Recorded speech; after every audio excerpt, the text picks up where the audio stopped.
We saw a movie, a true film. I understand that you think I'm the right person for this mission. Almost, if not better, than the No Kind for Caution theme. What is the name of the main character in Interstellar? Matthew McConaughey's performance is incredible. No! No! No! Incredible, but it's like, I don't remember his name. But I know Rylan Grace and I know Rocky. Even more amazing the fact that they could pull this off. The lead character of a blockbuster movie as a teacher. This is funnier than the book. This plays more into the comedic side, but impressively, because most of the jokes landed. Like, it was so funny. This one was a million times better in terms of a movie adaptation. I mean, it's one of my favorite books that I've read in a long time. I couldn't stop listening to it. It was like addicting. And when you have more people in it that are really good storytellers, you get a little bit of extra elements. This is the kind of movie that really captures the essence of why filmmaking can be such a powerful art form. I will not let Grace die.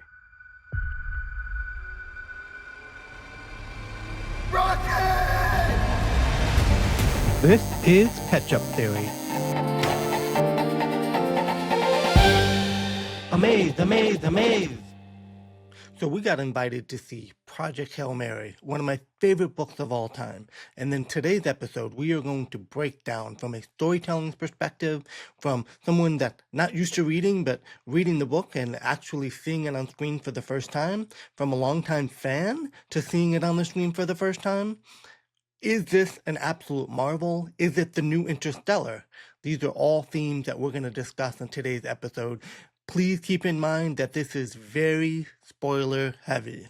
So if you have not seen the movie, then please wait until you see the movie to come back to this. If you read the book, you'll probably still be able to watch this, but just in case, this is a spoiler-free, spoiler heavy. So just keep that in mind, and I hope you enjoy the episode. Today, we're going to be talking about books versus movies because we saw something really good yesterday. We saw a movie, a true film. This is the kind of movie that really captures the essence of why filmmaking can be such a powerful art form. It's a very well-balanced film. It takes all the aspects of the book that it needs to for a film. And it really was, talking about books versus movies, it was a phenomenal adaptation of the book. There were obviously there's a lot of things that weren't in it because books are much longer than movies, but what they took from the book was perfect for what you need for a movie. And of course, we're talking about Project Hail Mary because you said all of that without any context. Yeah. They're like, what's the movie? You got to keep them anticipating, just like when you're reading a book. So, yeah, I mean, they pretty much, I feel that 90% of what was in the book was in the movie. All the major story beats. There were many things that were added to it. There were a couple of improv moments that happened that they were just happened during the film, and they thought it was great, and they added it. So, we're always going to do that when you have a story. Obviously, they have when you're writing the book, it's one person. If you give a story to multiple different people, they're all going to write it a little different. And when you have more people in it that are really good storytellers, you get a little bit of extra elements that kind of are great complementary. And it also serves the video medium versus the written medium. Right. And the reason why this truly is a phenomenal film is because books can do certain things that movies can't do, like getting into the head of the characters. But movies can do a lot of things that books cannot do. They can just show you what it looks like. They can show you, and this movie takes full advantage of the power of how film can capture images that are truly stunning to look at. It's like every frame is like a different piece of art. Every frame in the movie looks like a painting. It's such a beautiful looking movie. See it on the biggest screen that you have close near you.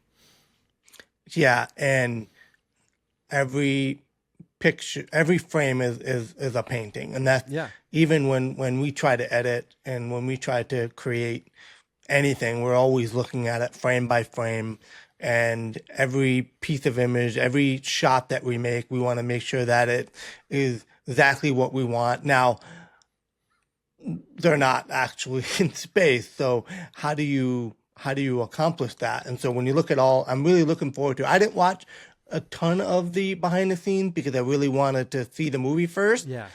even though I knew exactly what was going to happen because of the book. But now I'm really interested in seeing what they were able to do to capture that, because just even though it's not something I'm not going to be working on a space film, it's the ideas and the principles behind filmmaking, the practicality, the fact that they didn't use any green screens for the No. entire thing, which I thought it was like I think they said it was like one of the first blockbusters that like never to not use a green screen or something in like the last X amount of years.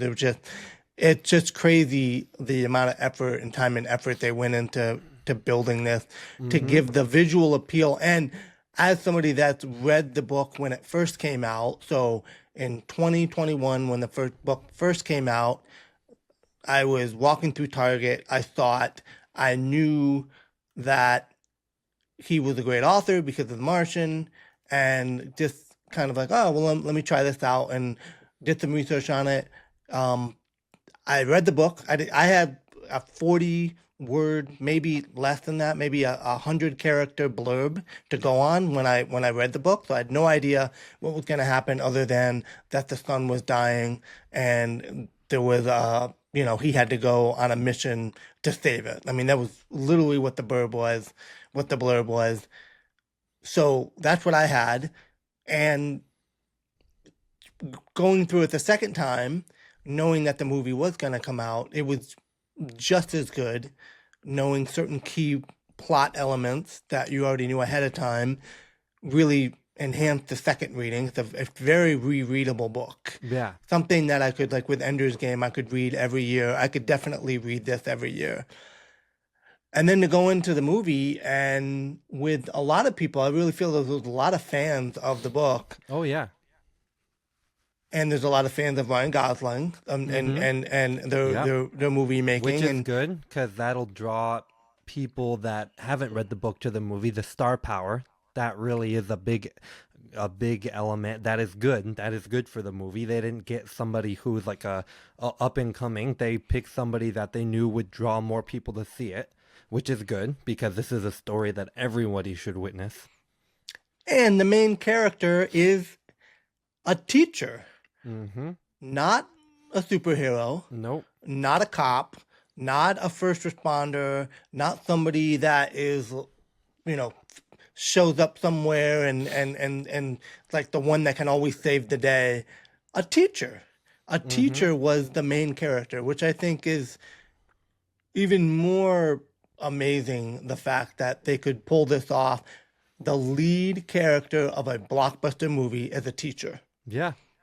Yeah, no, that is really a testament to what you can do with stories, putting the unsuspecting hero in the situation that you wouldn't expect them to succeed in, but not even like he didn't do it because he was brave. He was kind of forced into this situation as he comes to realize when he starts to get his memory back. In case anybody doesn't know, he has amnesia, so he kind of is slowly remembering throughout the story what led up to him being here. And at a certain point, he realizes he may not be who he even thought he was. And that's a really powerful character moment. And that, to me, I was like, this is a moment they need to have in the movie, that they need to pull off. Because when I was reading the book, that was like brilliant. It was basically like the character arc was a plot twist. Like, he kind of realizes something about himself, and then, because the whole book I'm reading, I was like, everything is great, but I was looking for that character arc, and it was revealed at the end. And then he ends up going and doing something that is an arc for him because he does end up being the hero at the end of the day. But it's after he's gone on this journey that led him to that point. He doesn't just have a moment where he's like, oh, okay, I'm a hero now. No, he's led to that because of this journey that he was, this situation that he was put in. And they nailed that in the movie. And that was something I felt they really had to pull off in the movie. There were certain moments in the book that I was like, there's a lot of stuff I'm like, okay, this all, I like, they didn't go into the hardcore sci-fi. Like, the book is a hardcore science novel. They didn't go into that in the movie, which is fine. And I felt if they did that, if they were going to lean away into the science, they would have to do that for both characters, which they did. Because I didn't want, a lot of people were worried Rocky was going to feel like a sidekick and they were going to focus more on Grace. But no, they kind of toned down that for both characters, so it still made them feel like comrades, like they were trying to solve this problem together, which what I thought was really well handled. Yeah, and I think that really well done movie adaptations, they become you you get to experience it in a different medium, but it's the same story. So I feel The somebody same that themes is the most important thing. That all of the themes from the book are in the movie, preserved for the movie. yeah, if you're watching the movie, you've never read the book, you read the book, you're going to get so much more out of it. You're going to be able to hear it. It's going to become more enjoyable. If you have read the book and you watch the movie, again, you get to see what you imagined and it makes it even more enjoyable. And I would like to say that with the marketing, I felt that the marketing that they did was very, very good because obviously there were some spoilers in the trailers, but I really felt that it was prepping all of the book readers to kind of fill in the gaps of their imagination, kind of filling in like, oh yeah, that makes sense. That's definitely who I would have pictured if I was reading it the first time. That's definitely what Rocky would have looked like seeing him. That's what the ship looked like in my mind. And I think they kind of almost subconsciously painted that picture in your head. So now as you're seeing it, it made sense. And I think for moviegoers, I think it was good to do that, even though they did spoil some of it. But that's just the nature of books. Yeah. Like I said in the beginning, you read a small little blurb before you get into the book and you don't even know what it's about, which is a different medium for book readers. We're used to that. We don't get trailers for books. And in the book, we just read them. yeah, and in the book, it takes, now proportionally is about the same amount of time, taking a 16-hour book and turning it into a 2-hour movie. But in the book, because it's a lot more information, it takes a lot longer to get to that twist. In the movie, it's like within like the first 20 to 30 minutes. So it's like, it is a twist, but it's much earlier on time-wise when you're watching the movie than it is. When you're reading the book, you are not expecting it to be a first contact film. But But then when you watch the movie, it's it gets to it a lot more quickly. So it does make sense that it showed it, because that's what most of the movie was. They would have had to, it would have been really difficult to edit a trailer that got as many people to see it without showing that. And that's what Andy Weir said, was that was to get people in the seats. Yeah. They knew, once again, a different medium. The person that reads the book doesn't need a trailer. A person that watches the movie, they anticipate the trailer. Like today, at the time of recording, the Dune trailer came out today. We thought, are we going to see it anyways? Yes. But seeing it is exciting, and you kind of, it helped build that story ahead of time so you know what you're going into, where book readers don't necessarily need that. No, you just need, for like avid book readers, you know whether or not you're going to like it after the first chapter. That is your trailer. Your trailer is like the first. If you don't, a lot of people, they're like, if I can't get past the first chapter, I'm not going to keep reading this book. Right. And I find that book readers, yes, that's a good point. Because book readers, I feel, are much more forgiven than movie goers. But again, they're only going to leave a review on a book that they finished.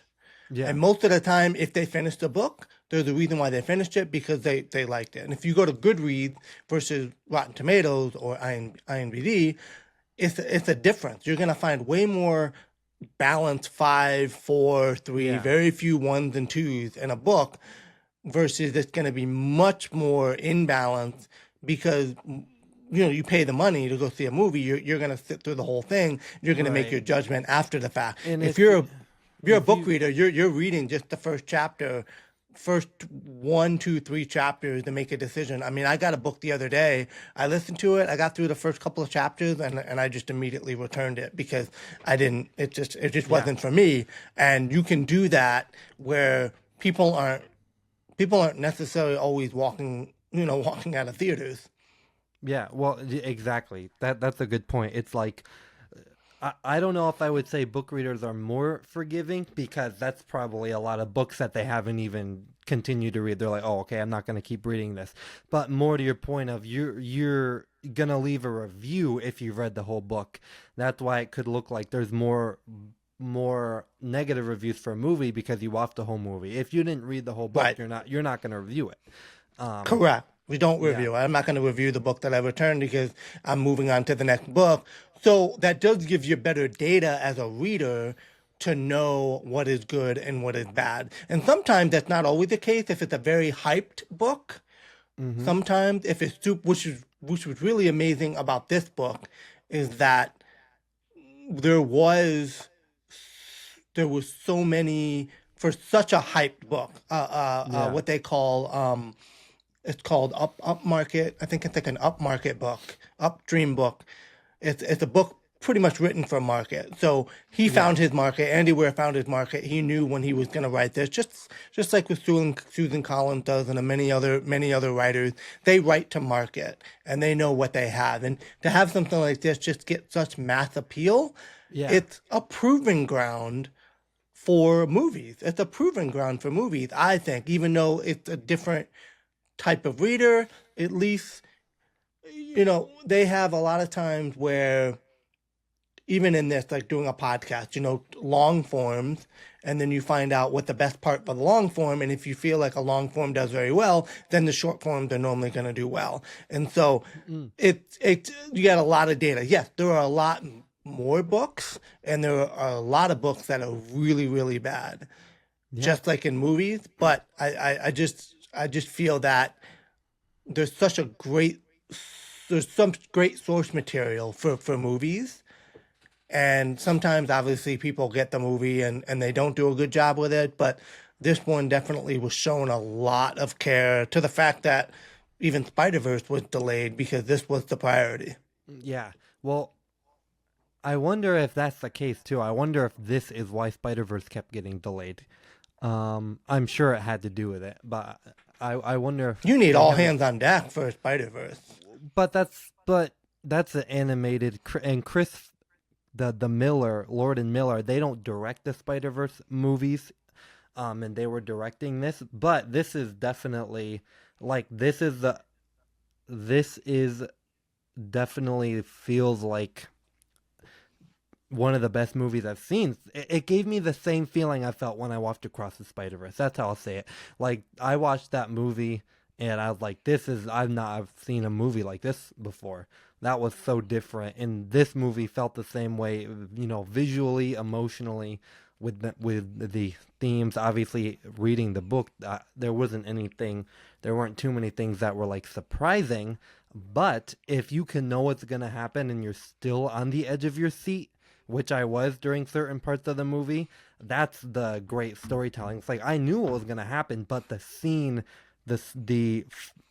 it's edited and filmed, and the score is unbelievable.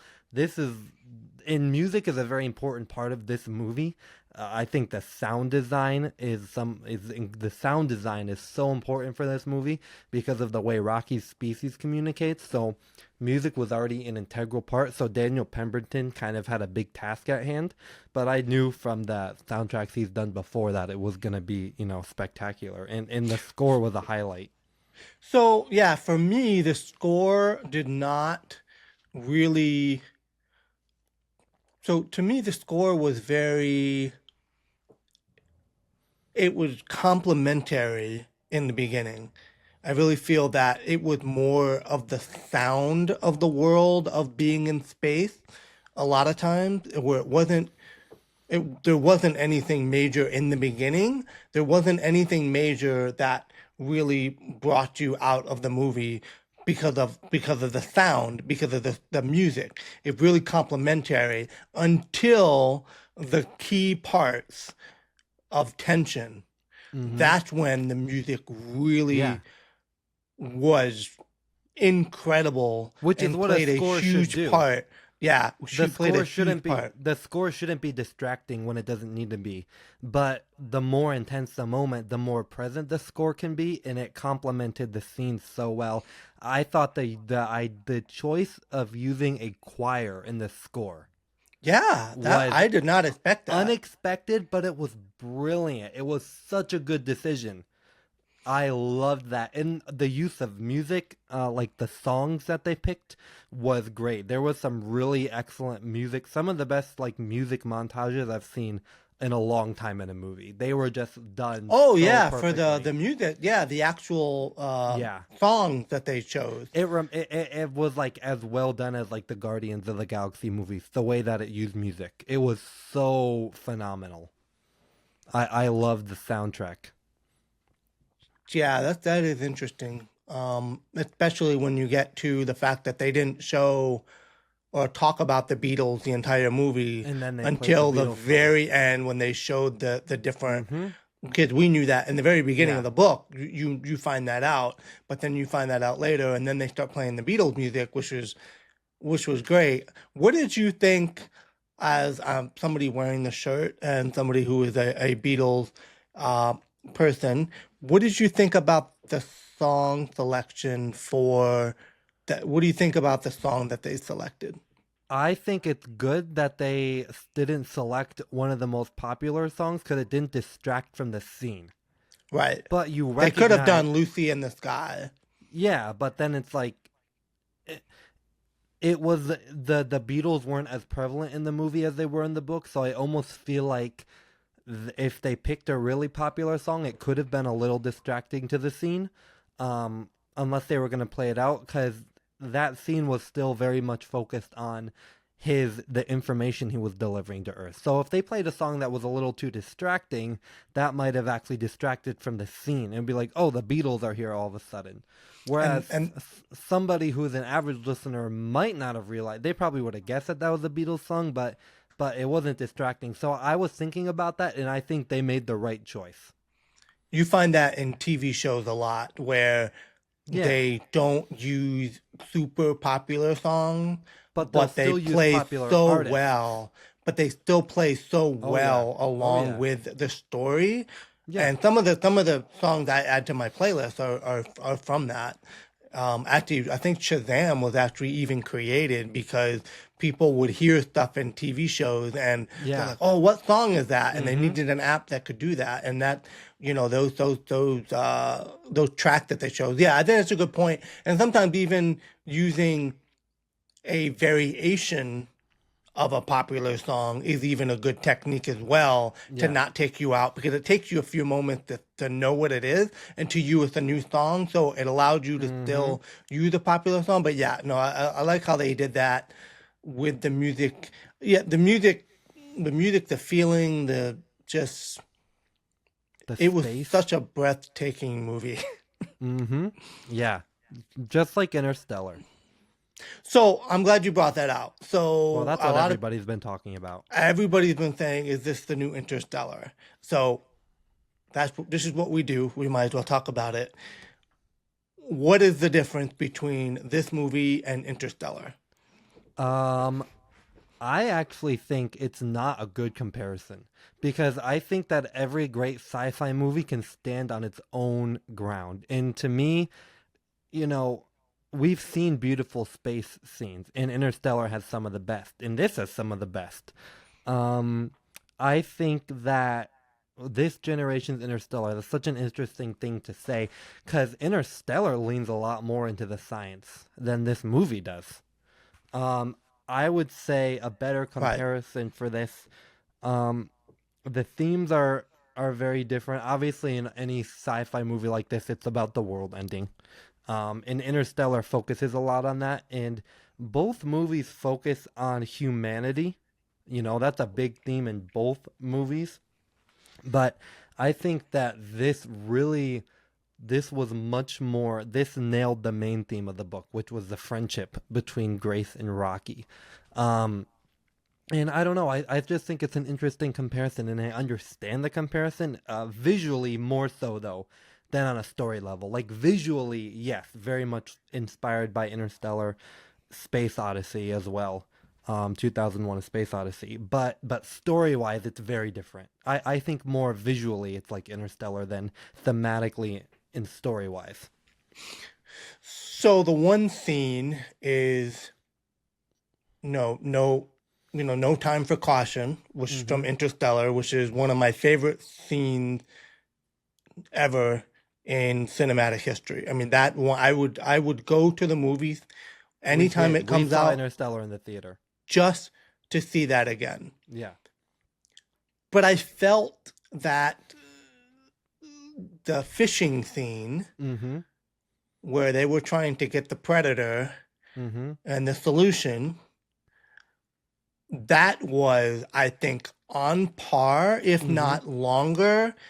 And I think more emotionally. I Yes. thought, obviously, biased to Hans Zimmer, and the music to No Time for Caution But- in that scene was incredible. But and it had very similar themes because it had to do with the spinning, it had to do with pressure, it had to do with depressurization, G-force. But that scene is more about the tension. That's Yeah. like one of the most tense scenes in a Yeah. sci-fi movie. This I thought this was too. yeah. I thought this was, Oh, and yeah. it was longer. It was way longer, and they had moments of silence, and then the stakes were higher because in Interstellar, he dies, and then they have to reconnect, right? Yeah. So, and it's a very simple state. This one, the stakes were way higher, and the emotions were way higher, and I felt it was almost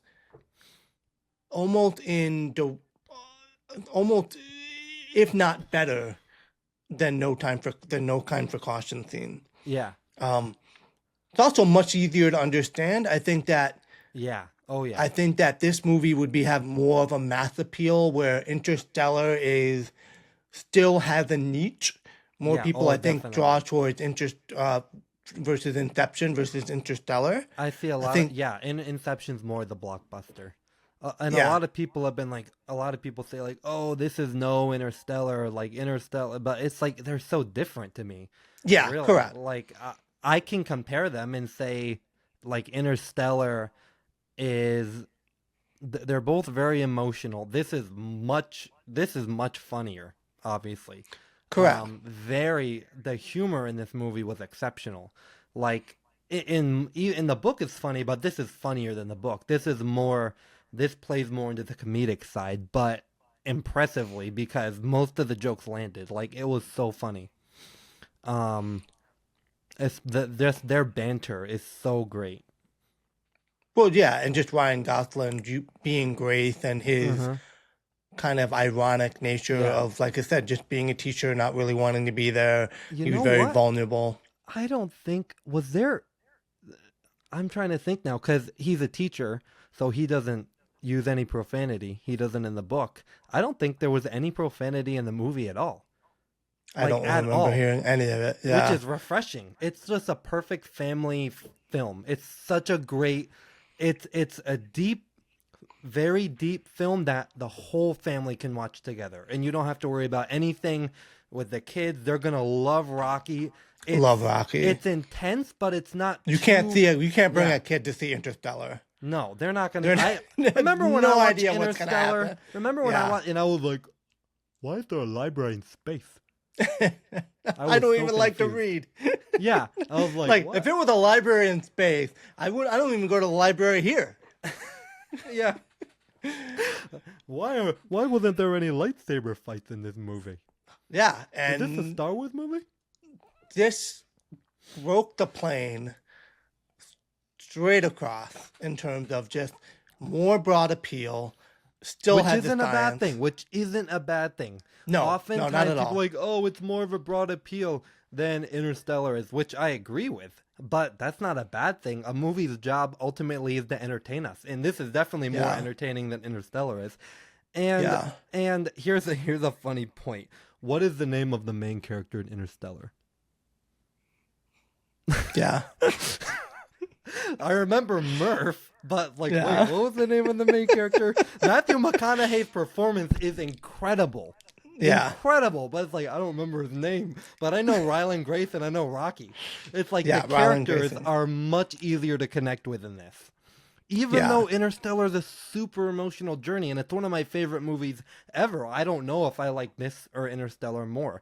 But definitely both like top 10, top 5 best science fiction movies of the I like last that 20 years. I like that they both exist Yeah. because there's just not a lot of science fiction out there. Now, I grew up reading science fiction, and science fiction doesn't get the love. And I know Oscars don't matter, but they do, and they do help, and people do make a decision based off of that. And science fiction has never given the love. It's always been either the space opera like Star Wars. It's Star been Wars was not really though. It's funny people talk about that, but none of the Star Wars movies were nominated for Best Picture.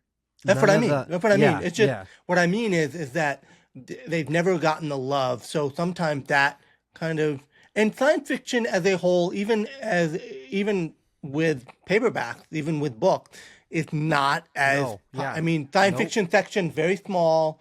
The fiction section's much larger. Yeah. So the chance of having a good science fiction film is very far and few between.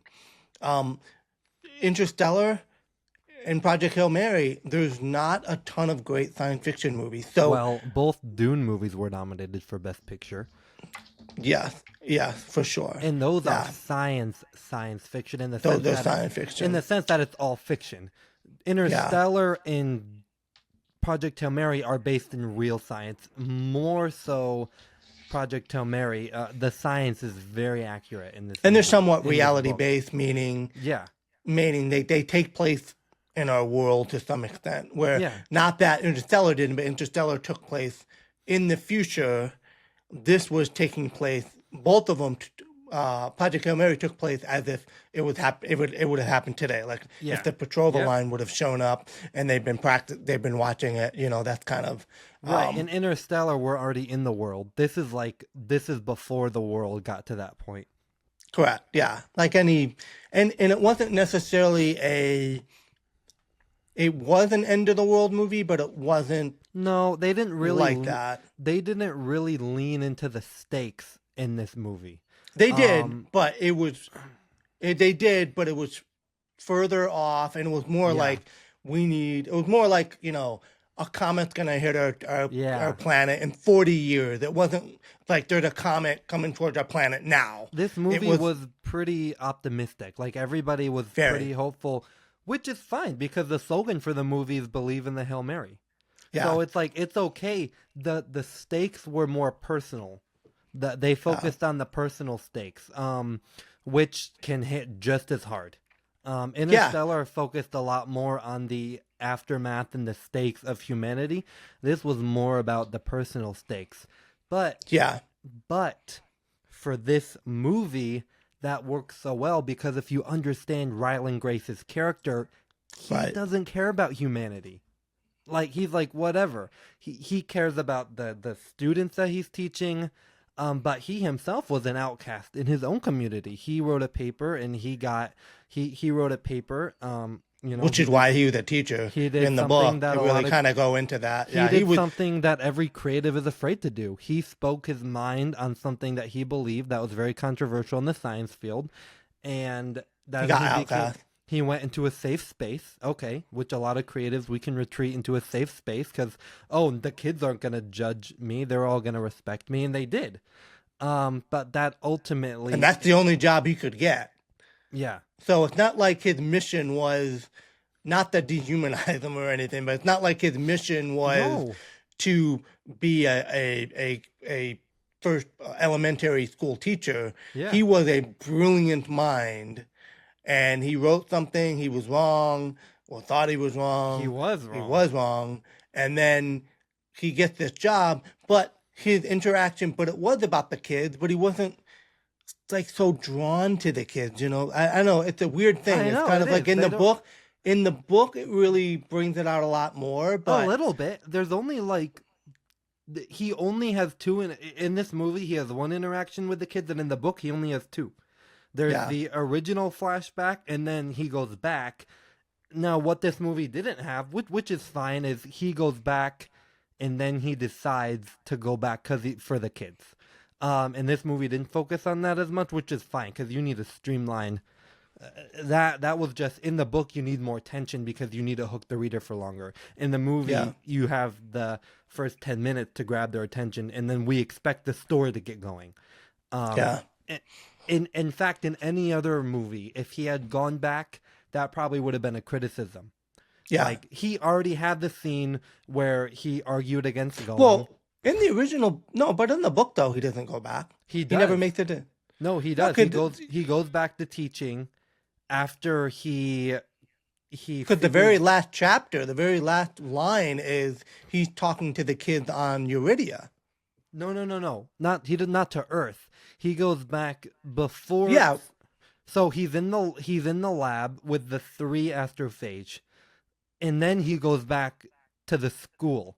Oh yes, I got Yeah. you. Early on. Early Yeah, on. yeah. But you don't Yeah. need that in the movie because it's like No, it'd be like no. the same scene playing out twice. Yeah, So yeah. So that's what I like. They cut the right stuff. Correct. Yeah. They cut the right stuff out of the movie. It wasn't important. Yeah, you didn't need it. He was just like, yeah, I want to help. Yeah, that is true. Yeah. Oh, yeah. There's a ton of stuff. I mean, even the first, and I've always said this before about adaptations of books. I've read a lot of books before the movies have come out, and First time for me, actually. It was weird. I've read a book. yeah, we'll get into that. So the first, and it always happens, but the first, I don't know, 10 chapters takes place in the first 10 minutes. Yeah. Like not even, Yeah. like the first 3, like he just goes up, boom, boom, Yeah. boom. He's all over the place. He's finding out. And he had to really work through, like Mm-hmm. you're trying to figure out what's going on. You have time with a book to be able to do that. Yeah. It's more like I relate a book more to a TV series. Yeah. It's, you have time. It's every chapter is another episode.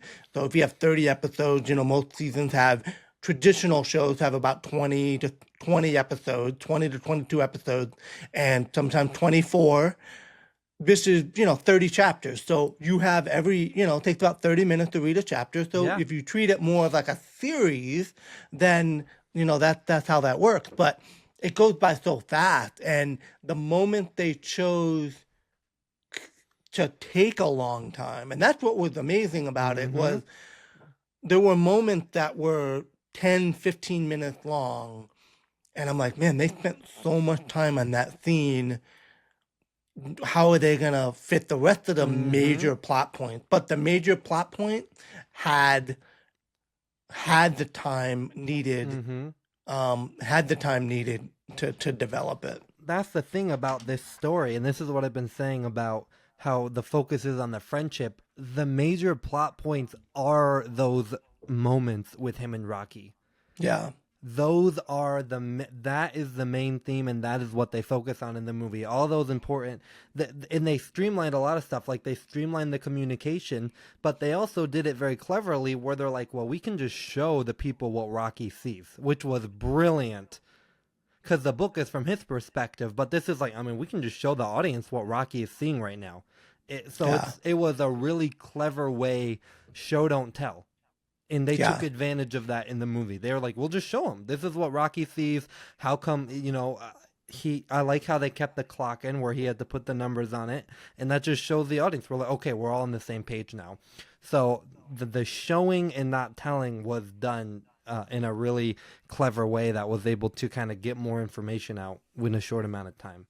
Yeah. And I'm glad they were able to focus on that, because there were points were even being on Earth, where I mean they had to like almost obliterate the ozone layer, where they threw all these nuclear bombs because of the way that it would have helped to lengthen the amount of time, and they had to do it in order to generate the energy or whatever the case was. That was a huge part. Everybody, characters were crying. It was a very emotional part, but in the movie you didn't need it. You had to really focus on the probably one of the best characters. I mean, I've read a lot of books.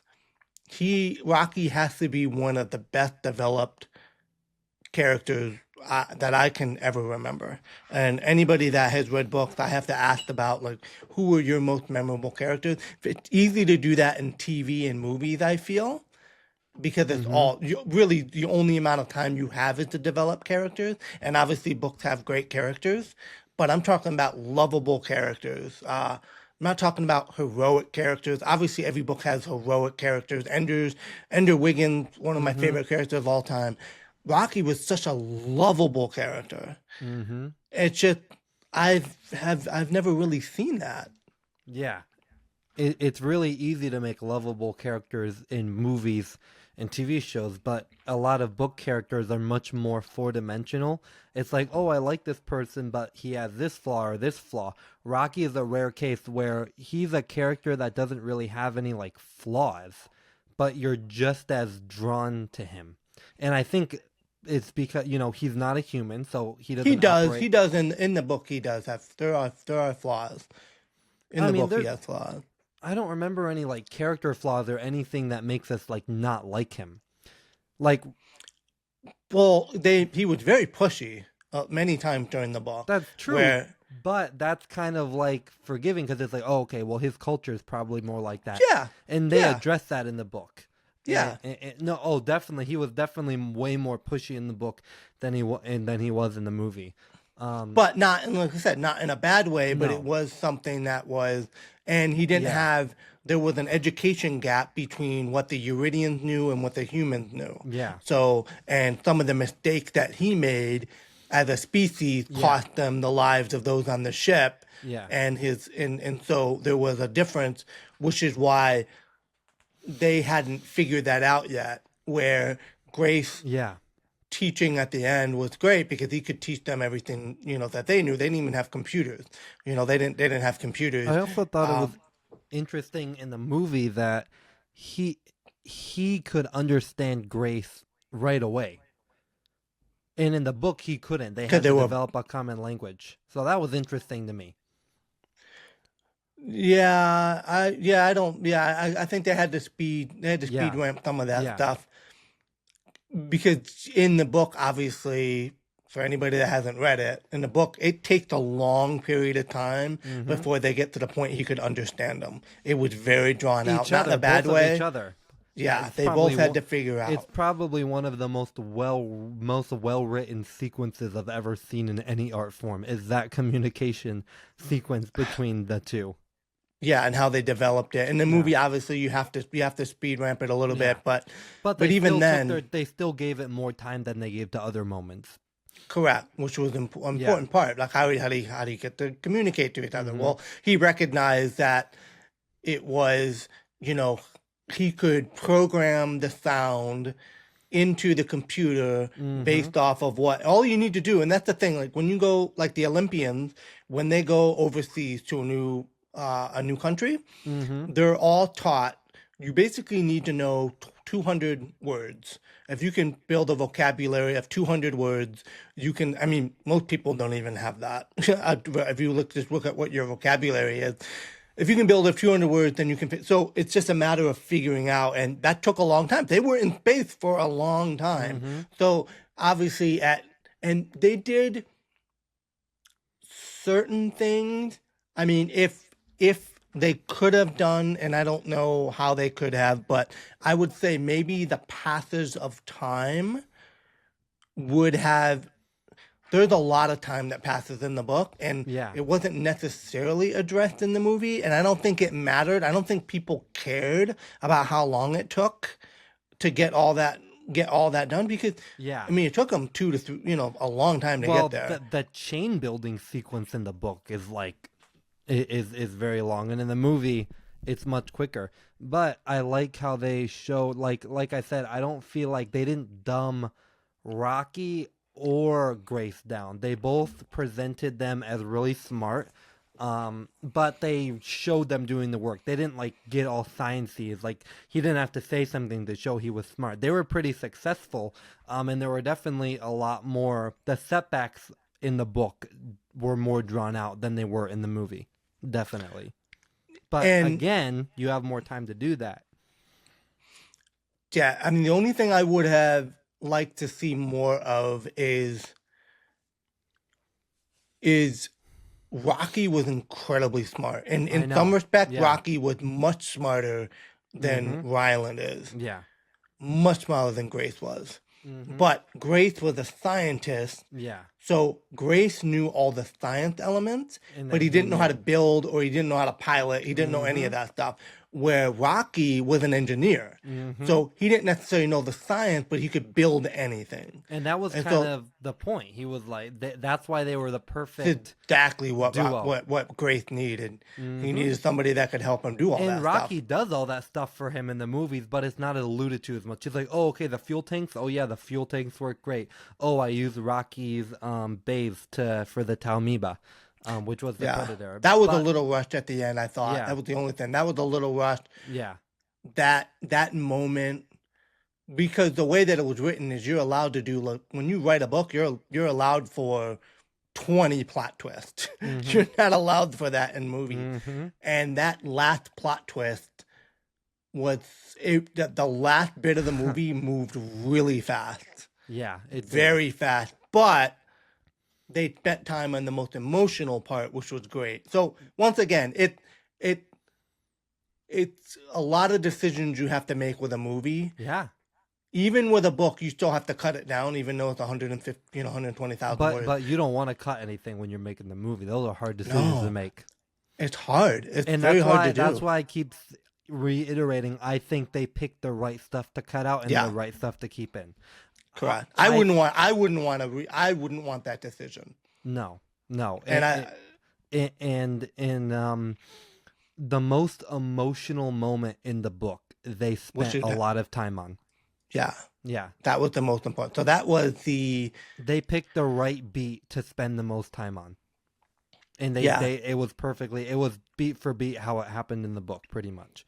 yeah. Yeah. I don't know if the character arc was as dramatic in the movie as it was in the No, book, but I did like how in the movie but they again, developed. but they used music. They allowed you to sit in it. That's the thing Yeah, about movies. The actor's job, you should be able to look at his face and you can tell what he's thinking. They showed him yeah. sitting for like a long shot, and then he goes to Rocky and he says, "Oh, you're a brave human." He's like, "I don't He's know like, I don't about know that." about that. So they still Yeah, allude to it, and they allow the actor to show it, and they use music very intentionally to kind of give it some breathing room. So yes, it's definitely not as dramatic, but it's still prevalent enough. I felt. but I thought from the movie perspective, they did something very, very good in the movie to help develop the character. The theme was "Who am I?" Yes. So he had on the Yep. board, "Who am I?" Like, Yeah. "Who am I?" He said it, "Who am I?" And And he at the did that very throughout the end, movie. and in the very Mm-hmm. end, the guy goes, "You know who you are." Yes. And she knew who he was. So Mm-hmm. they all knew who he was, even though he didn't know who he was. Yeah. But Rocky helped to show who he was. Mm-hmm. And while even in the moment of despair where he didn't feel he was, Rocky Yeah. was reassuring Yep. him, was saying, "You are brave. And You he may not needed, think it, you did it." and that's why I keep saying the theme was friendship. He needed that friendship to bring that out, and that's what every Yeah. great story does. There is always something that brings the hero out of them, and that's what it took. He wasn't connected to anyone on Earth besides the kids. He didn't have any connections, which they allude to in the movie with that hilarious scene where he's talking about the girl that he was with. So it's a really Yeah. small moment. Another thing this movie did So let well, me ask you real quick before you continue. What Mhm. did you think about that scene? I thought that was hilarious, and I heard that it was improv. completely improv. Mm-hmm. Yeah. So basically, he was saying. Mm-hmm. So basically, he was just. They were just acting it out, and his friend is named Mark, who was the cameraman, and they were just acting. Oh, Yeah, his okay. friend is. Yeah, it was the cameraman, and they were just kind of like talking back and forth. The puppeteer who does the voice, where they were kind of going back and forth, and he's like, "What was his name? Oh yeah, some guy named Mark," and he goes, "Oh, I hate Mark," and that was all improv, and that the cool thing about the movie and making the Yeah. movie is like, yeah, we got to put that was funny. Let's put Mm-hmm. that in. That's just like in any It was story, so there are funny. things that happen in between that you don't know about. And Like it when showed they even in the writing, they show that. and it established the connection between the two characters farther, because even though these two characters are from different planets, they understand relationships, and they have this commonality.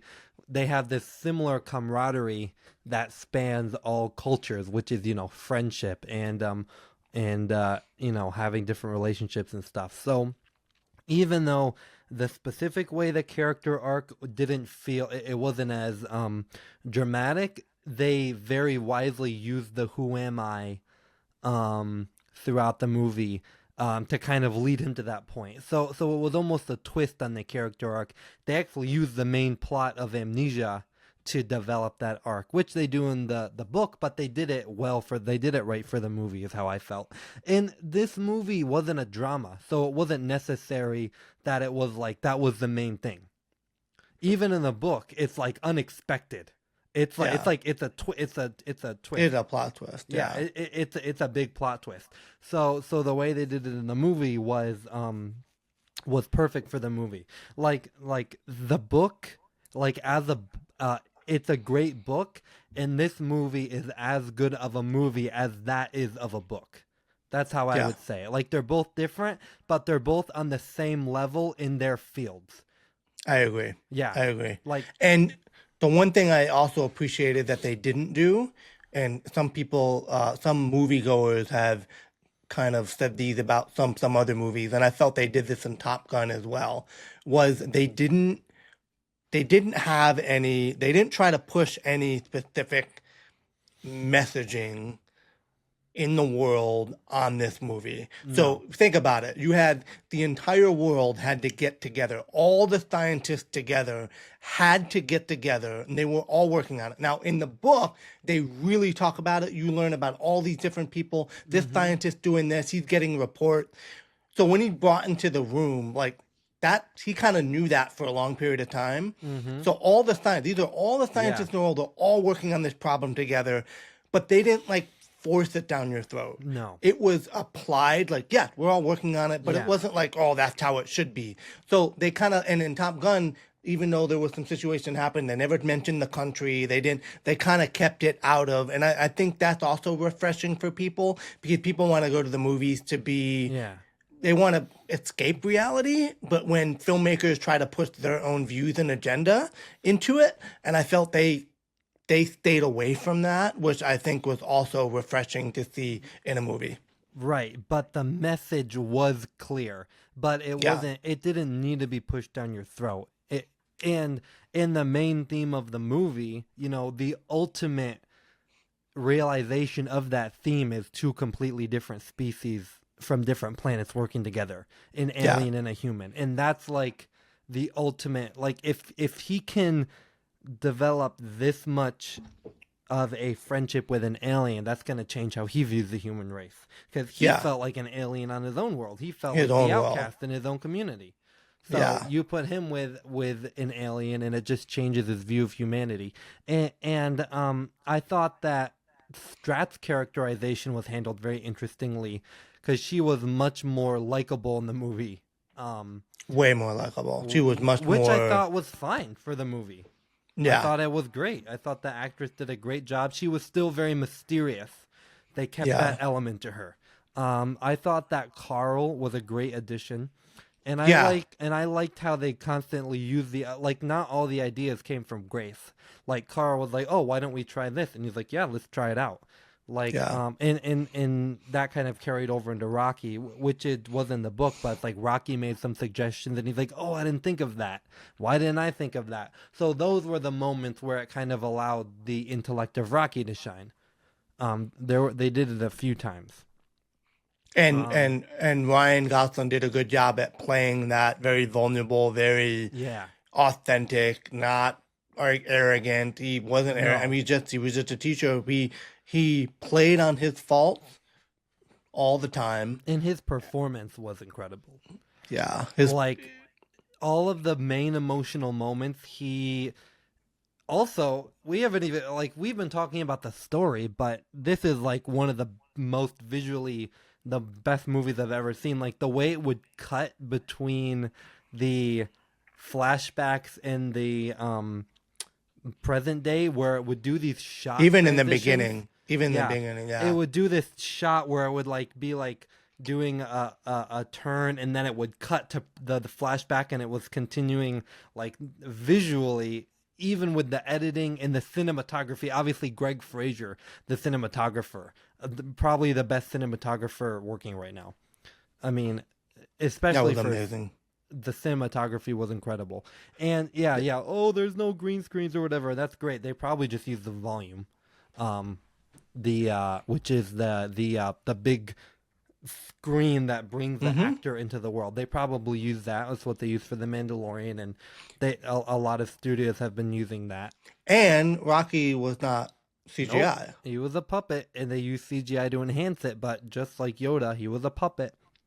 And I Which like how I don't I think like this how movie would have been nearly as good if he wasn't, because he was real. He was there. it was real. It was He real, was and in for every scene.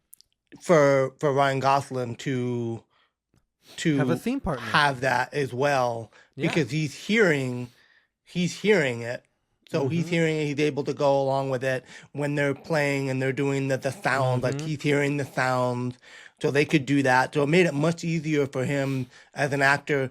You know, a long time ago it says, well, it takes a great actor to be able to be in a green screen and to be able to imagine these characters. But I think it really makes a great, I think it makes a great director to make the decision that we're gonna put him in the Right. world, because we're gonna act the way he acts, because we're in that situation. So we're gonna be able to relate to it more because we know he's actually there. And it was And- such a beautiful performance because he didn't overdo anything. It No. was just perfect. It was all of the emotional moments. He didn't overact. It was just No. the perfect amount of drama that he needed to get across. Which Yes. was great. Which I think so many people overlook subtle acting, and they're focusing on like the most crazy performances, but sometimes those are so distracting that the movie is praised just because of the performance. But this is such a film. It's such an every aspect of it was great. The visuals were just as good as the performances, and everything was so cohesive. The editing was great. It was just such a it felt like a real movie. Like, this is the kind of movies that makes us love film making Now- and what it can do. From your perspective, me reading, and you're not really a reader, How dare you? Do you see the books in the background? you did that purposely. Let me show you all mine. Why were you drawn to read the book in the first place? And Because I was peer pressured yeah, by everybody. everybody. But what happened? I mean, just briefly explain your experience of reading the book. Yes, since I learned how to read last year, I've been getting into it more, and everybody around me is reading now. It's crazy. My dad's always been reading, but he used to be the weird reading guy. Oh, he likes to read. What a weirdo. And now everybody's reading, and Isaac's the weirdo because he doesn't know how to read. No, I do know how to read. So I started reading, and I started reading 2 different books at the same time. 2 science fiction books, Frankenstein and Project Hail Mary. Now, I'm almost done with Frankenstein. It's a lot harder to get through. But Project Hail Mary, I listened to it, but it was like I couldn't stop listening to it. It was like addicting. Like, I had to go on, like, every opportunity I had to listen to it. I needed to know what happened next. And that a lot of books are like that. Now they're very fast paced. And the movie matched that pacing. The movie was relentless. I did not feel there was even when the moments lingered, it nothing felt rushed. not many things felt rushed, but it was never slow. And that's impressive because sometimes movies are one way or another. They're slow the whole way through, which gives it a consistent pace, or they're fast all the way through. This was fast the whole way, but again, it didn't feel like it rushed any moments. That's why the editing was so good. But I need to talk about the book though. So, the book was really, I don't know. It was just and I heard that from everybody. Like it's a page turner. Everyone I met who had read it was like, yeah, I couldn't put it down. And I had the same experience, even though I'm not a reader. I felt the same way. And that's what books are. Like great books, the author knows, like as soon as, just like when you edit, they know, like when you're rereading, if you're skimming, like you as a reader of the book, as a writer, you're reading through and you're going, if you drown off at all, you know you need to cut it and you need to make tighter. And, you have like what they call serial fiction, which is like airport fiction, where it's just, every chapter is 3 to 4 pages and it's just nonstop action. You just can't put them down because it's just very easy to read. And that's why they're done that way. But this was not done in a serial fiction way. This was actually a very big book, and it was a very hard sci-fi. Yeah. So there's a lot of times you're going through, science. and I heard even some reviews in earlier times where even Adriana said there was a lot of science. Like, I don't understand the science. And my thing to that was like, well, I watch Star Trek and I don't know half the stuff they're talking about science-wise. Like, oh, we got to, the flux capacitor and the cells, and we got to, with the antimatter gravity. You how I felt when I was reading it, though. I actually felt I did understand it, not because I know science, but because him being a teacher. He explained it in a way that I actually felt like, oh, I understand the science that he's talking about because of how well he explained it. So I actually felt I was able to follow along with and it. he's working through it. Like he's using the scientific method and he's trying to work backwards, and he's saying, and in the beginning, right up until when you meet Rocky, if that had gone the entire book, I think people would have. I don't think people would have read through it, and that's the challenge with a lot of hard sci-fi books. Is they try to do that the entire book, and I've read those, and they have there's a market for an audience for it. My uncle's one of them. He loves the super hard science fiction book. But this one had it. And then I think the dual timelines also helped because if you had just been with him in space and you had gone straight through, because The Martian didn't have that, but if you just went straight through, it would have lost it. So I think the way that he wrote it was in a way that was digestible to us to be able to make that happen. Because like I said, if after 10 pages of all of that, it would have been drowning out. But then going back and learning about the whole process, even though there was still science involved with the timelines, it's just there's something different going on, and I think that helped with retention. And his excitement matched the level of excitement. Like the character in the book was very excited when he made breakthroughs, and Ryan Gosling played that well in the movie too. And another moment that I think to me was one of the most impactful moments in the book, which they nailed in the movie, was when he was sending the 2 crewmates into space. I loved that. That was the first moment in the book that was really emotional. It's pretty early on. It's still before he kind of knows who they were. But I thought was great. I was so glad that they preserved that in the movie because that was a really powerful moment in the book.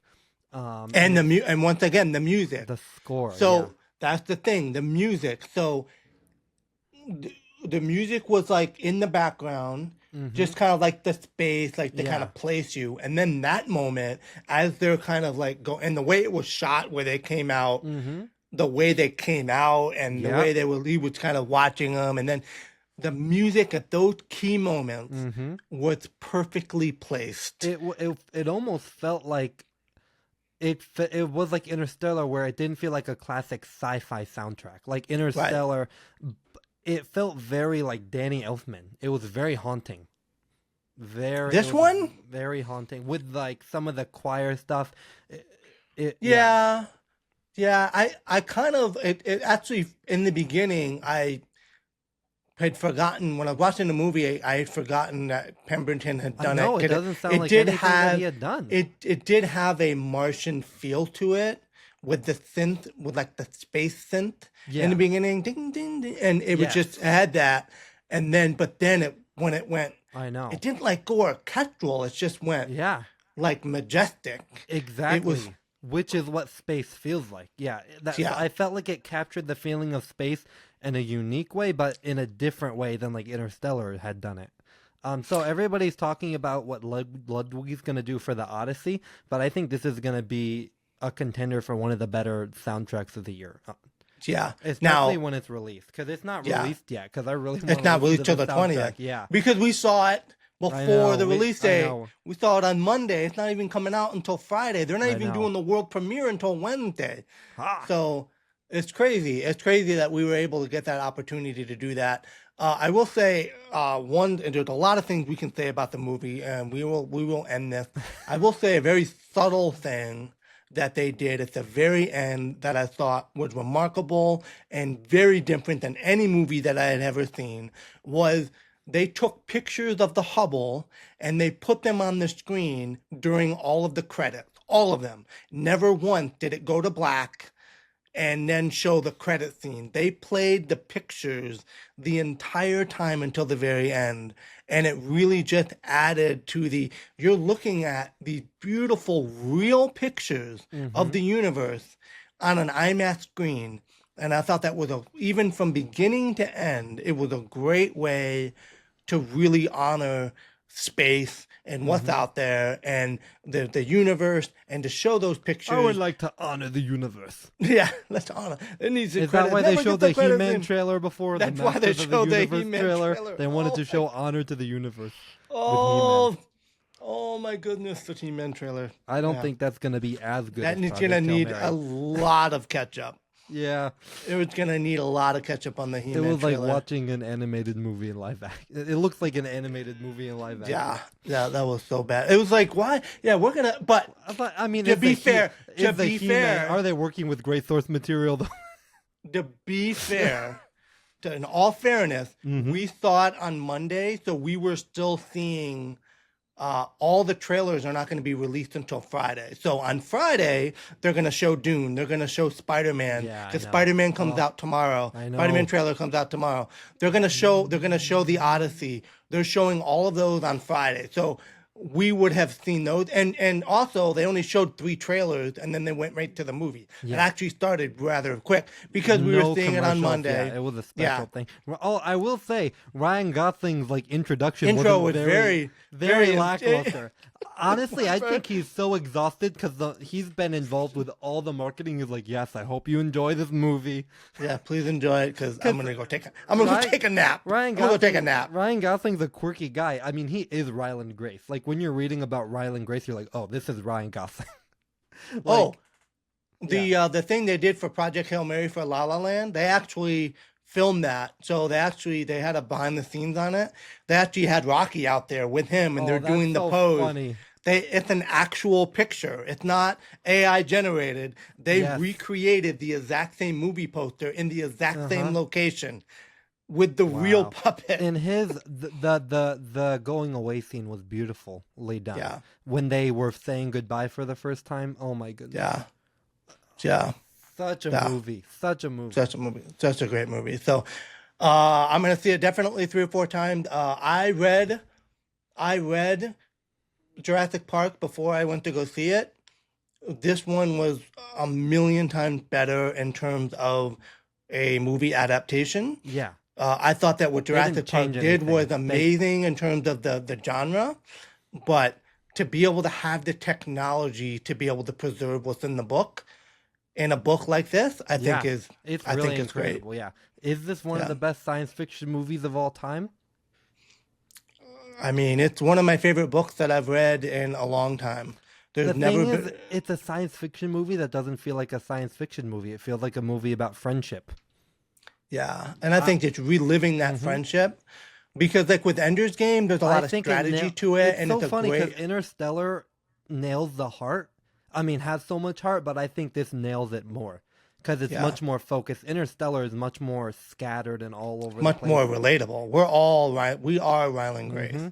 Yeah. We are Rylan Grace. We may not be able to know all the science he knows, but we're just all just trying to. He was just a teacher trying to make it, trying to survive. He tried to do what he could do, and then he's like, I don't really want to. And then he's like, I will help, and then he's like, I won't help. I know. Well, he didn't want to go to space, and I think for people watching the movie, that's going to be unexpected. Because you're kind of expecting him to be like the hero that's going to step up, but he doesn't until the last minute to save his friend. Yeah. I have to say that with Ryan Gosling's performance, when George Lucas did Star Wars and then he did Indiana Jones, the challenge with sometimes these actors face is it's the same person, right? But when I watched Indiana Jones, I did not see Hans Zimmer, or I didn't see Harrison Ford. Hans Zimmer. What's up? Always John thinking about Hans Williams? Zimmer. Always thinking about. Always But thinking about. I didn't see him. I did not. I saw Rylan Grace the whole movie. The whole Yeah. movie I saw That's Rylan Grace. He Ryan was Gosling brilliant. is- Brilliant. Like, I mean, brilliant. yeah, no, it was incredible. Maybe And because of to be by himself. Maybe because of He didn't Han have a Solo. cast. Han Solo. He You didn't said Hans have Zimmer. he didn't have a cast. No. He was basically He once was they still shot all acting with those a puppet. scenes, he was by himself every single day. He had to show up by himself. Yeah. Just like Matt Damon had to do in The Martian, where he Yeah. was filming with Andy. Andy Weir has a that's what he liked. That's like his way of writing. Put somebody in a castaway in space type deal. Yeah. But all right, we went way over, but it's such a good movie. It deserved it. And We should have said this before, but don't watch this review. Don't watch this if you haven't seen the movie yet. no, I'm gonna do that in the intro. So Because we had a lot of spoilers. yeah, I'm gonna do that in the intro. But yeah, thanks everybody for watching. If you have, what did you think about it? Do you think it's one of the best science fiction movies? Did you watch it? Just let us know in the comments, and we'll catch you next time. Bye-bye. I hope you enjoyed this episode of Ketchup Theory. Please like and subscribe if you like what you've seen, and also check out this video because we're gonna be talking about opera versus ballet, about cultural and communities that really stand up for what they believe in.